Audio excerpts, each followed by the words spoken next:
आइए माँ को प्रणाम करें। अब आगे की कथा हमारे यहाँ सुकन्या की कथा है। ये देवी भागवत की अपनी कथा। महाराज मनु, रेवत नाम के मनु बहुत सुंदर अपनी प्रजा की बढ़िया से पालना लालना करते हैं। और एक बार अपनी प्रजा के साथ में घूमने के लिए वन में जाते हैं, तो उनकी बेटी का नाम बड़ा बढ़िया था, सुकन्या। नाम भी बड़ा सुकन्या। अब देखो इतने दिनों से कन्याओं की बड़ाई कर रहे हैं, ये कन्या के आगे सु शब्द लगता है तो सुंदर लगता है, वर के आगे सु लगा दो तो गड़बड़ हो जाएगा। कोई लगा मत बोल देना वर को। कन्या के पीछे सु लगा दो तो सुकन्या, वर के पीछे नहीं लगाना। तो प्रेमियों, नाम लड़की का बड़ा सुंदर है, सुकन्या। अब वो 16 साल की थी, अपनी सखियों के साथ में घूम रही थी, और घूमते घूमते उसने क्या देखा, ये भारतीय कथा है, बहुत अद्भुत कथा है। ये देवी भागवत में ऐसे सूर्यवंश का वर्णन करते हैं, इसमें श्रीमद् भागवत में भी आई है, एक अध्याय में, पर या 4 अध्याय में कथा है। तो होता क्या है, वहां जाती है और कुछ चमकती चीज देखती है, तो खजूर का पेड़, उसके कांटे बड़े लंबे लंबे से होते, तो उसने लिया और लेकर चमकती हुई चीज को उसने तोड़ा। अब तोड़ा तो आवाज आई अंदर से, बहुत चित्कार का, और खून की धार गिरी। वो घबरा गया, लेकिन इतनी घबरा गई कि अपनी मां से पिता से किसी से बोली नहीं, मेरा ऐसी गलती हो गई। आ गई, सखियों से भी कहा चुप रहना, कोई किसी को मत बोलना। पर क्या था, उसके अंदर भगवती परम्बा माँ राजराजेश्वरी दुर्गा की आराधना करने के लिए चमन नाम के महात्मा बैठे भजन करते थे। आप दुर्गा के परम सेवक थे,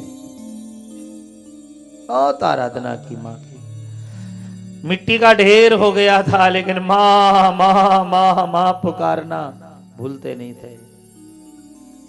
आंख खुली थी, वो भी मां की प्रतीक्षा कर रहे थे, और उस चमकती को सुकन्या ने तोड़ दिया। मिट्टी के घर में बैठे बैठे चवन ऋषि ने मां से प्रार्थना की, आप सुमग्न स्मरणम त्वदीयम करोमि दुर्गे करुणार्णवे। ऐ माँ, भूखा बच्चा माँ को ही पुकारता है, आज आपत्ति में पड़ा हुआ मैं ऋषि तेरी प्रार्थना करता हूँ माँ, मेरी आंखें फोड़ दी, मैं खड़ा होऊंगा तो कैसे देख पाऊंगा, माँ मेरी रक्षा कर, माँ रक्षा कर। लोग कहते पहले कहा नहीं पुकारा माँ को, तो माँ के पूजा में ये नहीं चलेगा, कृष्ण की पूजा में चलेगा, पहले पुकारो पहले पुकारो। यहाँ तो लिखा है भूख लगेगी तभी तो पुकारता बेटा। जगदम्ब विचित्र मत्र किम परिपूर्णा करुणा चेन्मयी अपराध परापरम नहीं माता समुपेक्षते शुदं क्षुधा त्रिशारदा जननीम स्मरन्ति। मां से प्रार्थना की मां, और उसी समय महामाया का प्रकोप फैला।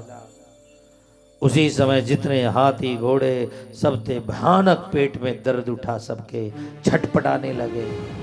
राजा रानी संतरी मंत्री लड़की सब भयंकर पीड़ा से है। अब देखो हजारों लोग हैं, और एक साथ ही कोई बीमारी आए तो समझना चाहिए कोई विशेष प्रकोप हुआ है। राजा ने अपने गुरु वशिष्ठ को बुलाया कि गुरुदेव ऐसा कैसे हो गया सारी प्रजा पर। गुरु वशिष्ठ ने कहा, भाई कोई किसी संत का अपराध हुआ आज तक, देखो जाके। खोज किया, खोज देख, कन्या ने कहा पिताजी मैं डर गई, लेकिन बता रही हूं, ऐसे मैंने कुछ चीज तोड़ी और उस मिट्टी को हटाई गई तो चवन ऋषि निकले। राजा ने प्रणाम किया, भगवान मेरी बेटी से गलती से अपराध हो गया, आपकी आंखें फोड़ दी, आपको मैं 1000 दास 2000 दासियां दे दूंगा और महल बना दूंगा, आप महलों में आनंद कीजिए। उन्होंने कहा, राजन हम कुटिया में रहने वाले महात्मा महलों में नहीं रह सकते महाराज, हम भजन करने के लिए घर छोड़े हुए लोग हैं, हम वन में ही रह सकते हैं महाराज। हमारी आंखें फोड़ डाली गई है महाराज, सेवक सेवकाई कर सकता है लेकिन प्रेम तो नहीं दे सकता है। महाराज जब तक आप राजाधिराज हो, राजा मनु हो, जब तक आप निर्णय ठीक नहीं करोगे, मेरी मां तुम्हारी प्रजा का पेट दर्द ठीक नहीं करेगी। एक राजा को न्याय करना चाहिए महाराज, जिसने अपराध किया उसको दंड मिलना चाहिए महाराज। आपकी बेटी होगी पर मेरी तो आंख फोड़ डाली ना उसने। अपना पराया देखता है वो राजा गद्दी का अधिकारी नहीं होता, आजकल का होता तो हो जाता अधिकारी। राजा ने कहा मैं निर्णय करता हूं, मेरी बेटी का विवाह मैं आपसे करूंगा।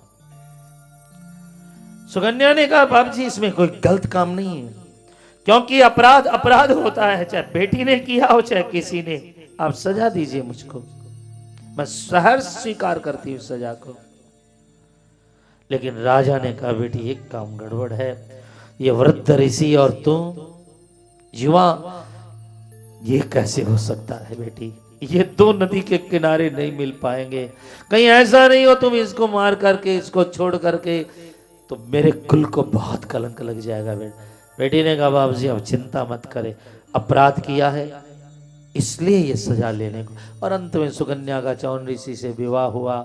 और आप जानते हैं सुकन्या भगवती माँ की बड़ी आराधना थी, करती थी, नवरात्रि करती थी। देवी भागवत में लिखा है माँ की नित्य पाठ होता था, रूपम देहि जयम देहि यशो देहि दिशो देहि, जयंती मंगला काली भद्रकाली कपालिनी दुर्गा क्षमा शिवा धात्री स्वाहा स्वधा नमोस्तुते।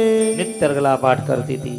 जय त्वाम देवी चामुंडे, जय भूतार्ति हारिणी, जय सर्वगते देवी कालरात्रि नमोस्तुते, मधुकेट विद्रा विविधात्रि वरदे नमः। रूपम देहि जयम देहि यशो देहि दिशो, महिषासुर निशाणी भक्तानां सुखदे नमः। रूपम देहि जयम देहि यशो देहि दिशो देहि। महर्षि वृद्ध थे लेकिन चारों वेदों के ज्ञाता थे। प्रातःकाल सूर्योदय के पहले उठ करके स्नान करते, फिर नित्य नियम से वो अग्नि पूजन करते, हवन करते। हवन करने के बाद में सुकन्या जंगल से लकड़ियां लाती और फल फूल लेकर के आती, जल लेकर आती, प्रसाद बनाती, माँ भगवती को भोग लगा करके पति पत्नी भोजन करते। सायंकाल के समय चमन ऋषि वेद सुनाते थे, उपनिषद सुनाते थे, पुराण सुनाते थे। सुकन्या ने 12 साल तक महाराज से पुराण सुने और उन्होंने सारे विद्या पढ़ने के बाद में यही निर्णय किया कि शक्ति के बिना आदमी शव के समान है। और उसने बहुत आराधना की मां की। कभी एक क्षण नहीं गया कि महाराज को पानी कहना पड़ा या भोजन कहना पड़ा। बहुत सेवा की उसने, और सुंदरता में तो उसका कोई जवाब ही नहीं था राजकुमारी। और सजा तो सजा ही होती है ना। उसने इतनी आराधना की, अंत में उसने मां की आराधना की। मां, सूर्य में तेरा तेज है मां, चंद्रमा में तेरी शीतलता है मां, अग्नि में मां तेरी दहकता है, पृथ्वी ये शस्य श्यामला तेरे से है मां। बीज तो कुछ भी नहीं होता है, बीज में शक्ति तो तेरी है मां। बहुत प्रार्थना की मां की, और एक दिन मां प्रसन्न हो जाती है।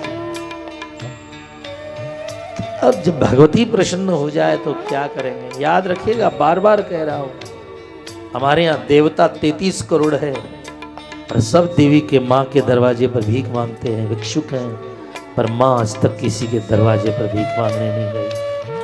कभी नहीं, किसी देवी की कथा नहीं सुनोगे किसी के दरवाजे पर भिक्षा मांग रही है, कभी नहीं। मां ने प्रसन्न होता है। और आइए घटना क्या होती है। घटना घटी, ये भारतीय कथा है, हमारे देश की कथा है, हमारे भारत धर्म की कथा है। खूब शांति से सुनिए। एक दिन स्वर्ग के वैद्य, स्वर्ग के आयुर्वेद डॉक्टर, जिनका नाम क्या है, अश्विनी कुमार, डॉक्टर अकेला ऑपरेशन करता है क्या? नहीं, उसके साथ में एक जूनियर डॉक्टर भी चाहिए। इसलिए अश्विनी कुमार कितने हमारे यहाँ? एक नहीं अश्विनी कुमार, अश्विनी कुमार क्योंकि अकेले नहीं रहते, दोनों भाई हैं अश्विनी कुमार। और अश्विनी कुमार जंगल में देवताओं के लिए दवाई खोजने के लिए आए थे। और वो जब दवाई खोजते खोजते तालाब के किनारे आए और बस वहीं सुकन्या स्नान करके जल भर के निकली थी बस। और या देवी सर्वभूते बुद्धि रूपेण संस्थिता। स्वर्ग के उन देवताओं को इतनी सुंदर नारी देख करके, हालांकि वो ऐसे नहीं थे बेचारे, लेकिन उनकी बुद्धि ऐसी फिरी, उन्होंने कह दिया। अश्विनी कुमार ने छोटे से कहा, देख तो इतनी सुंदर नारी जंगल में। ध्यान लगा के देखा, ये तो अंधे और बूढ़े ऋषि की पत्नी है, इसको छलना कोई बड़ी बात नहीं है। उसने जाकर के प्रणय निवेदन किया, शशिमुखी त्वमतीव सुकोमला। संस्कृत के शब्द है, शशिमुखी त्वमतीव सुकोमला फलजला भरणम तव नोचितम।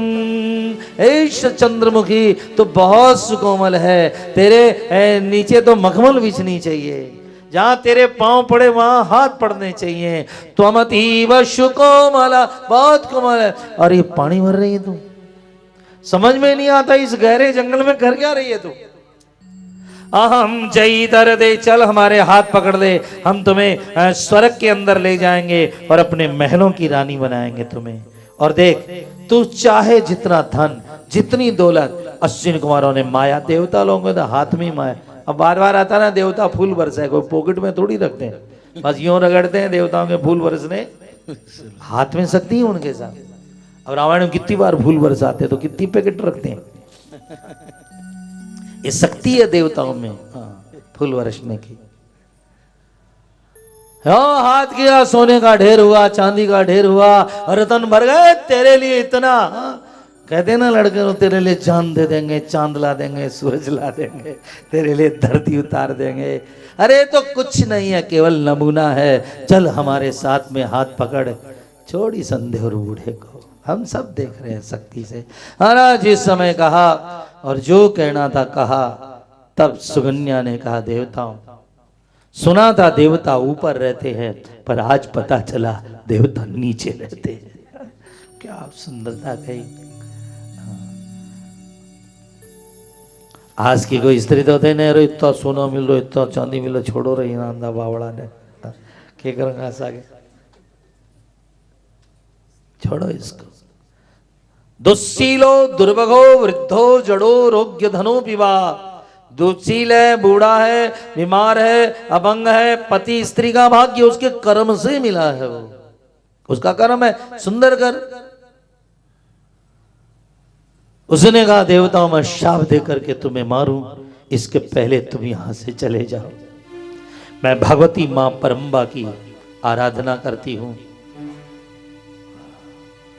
तुम्हारे स्वर्ण और तुम्हारे इस स्वर्ग को मैं दिखती भी नहीं, मेरे लिए तिनके के समान है ये।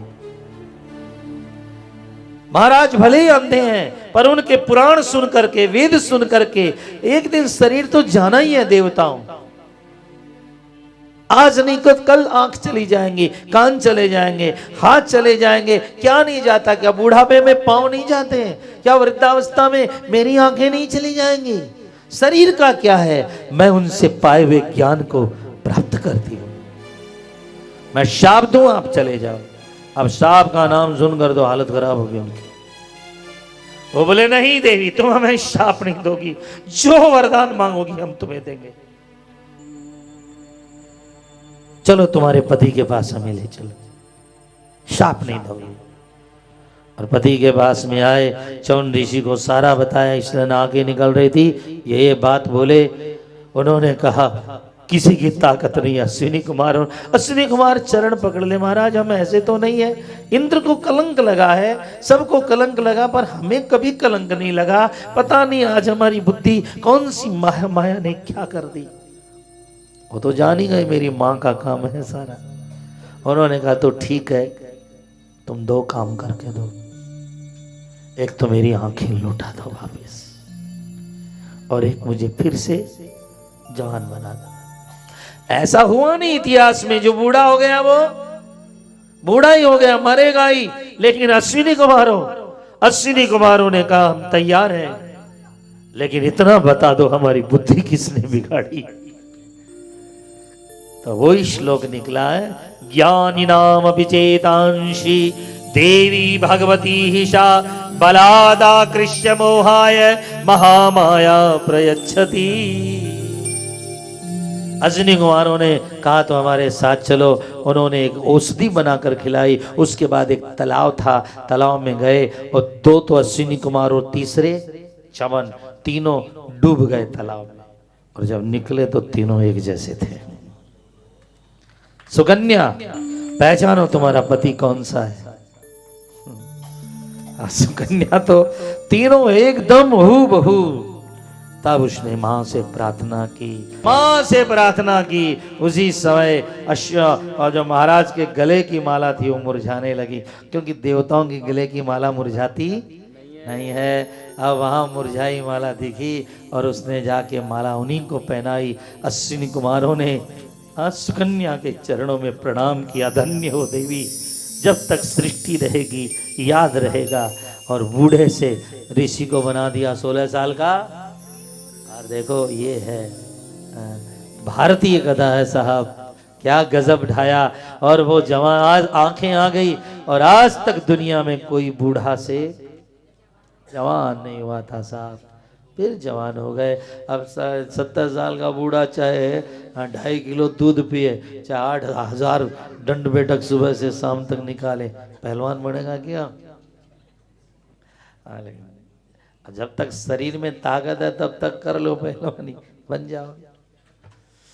तो महाराज इस तरह से तब अश्विनी कुमारों ने जाते जाते, बस 5 मिनट का समय दें, बहुत बढ़िया सुने आप लोग। अश्विनी कुमारों ने कहा, हे च्यवन ऋषि, हमने आपका काम कर दिया, जो न होना था वो हमने कर दिया, लेकिन आपको हमारा एक काम करना पड़ेगा। क्या?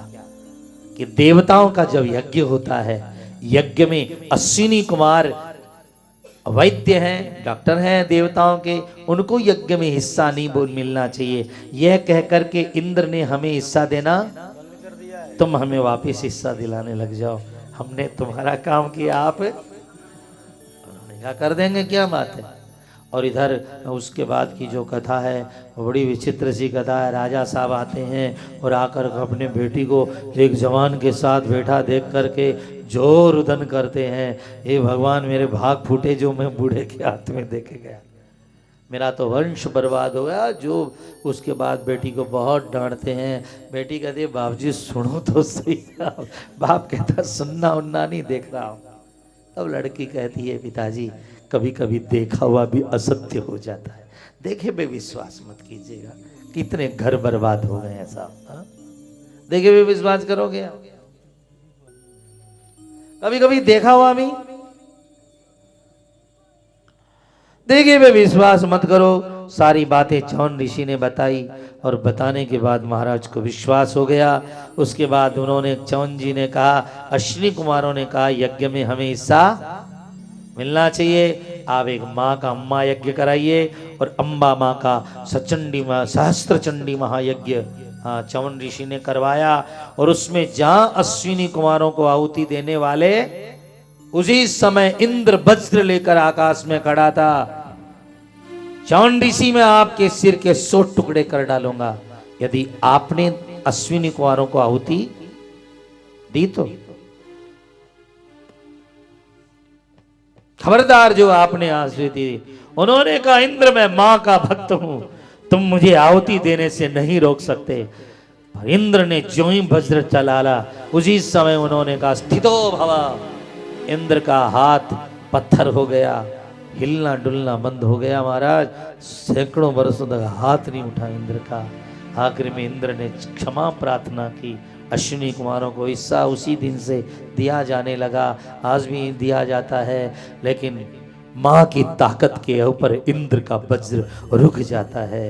यह है माँ की शक्ति मेरे प्रियजनों।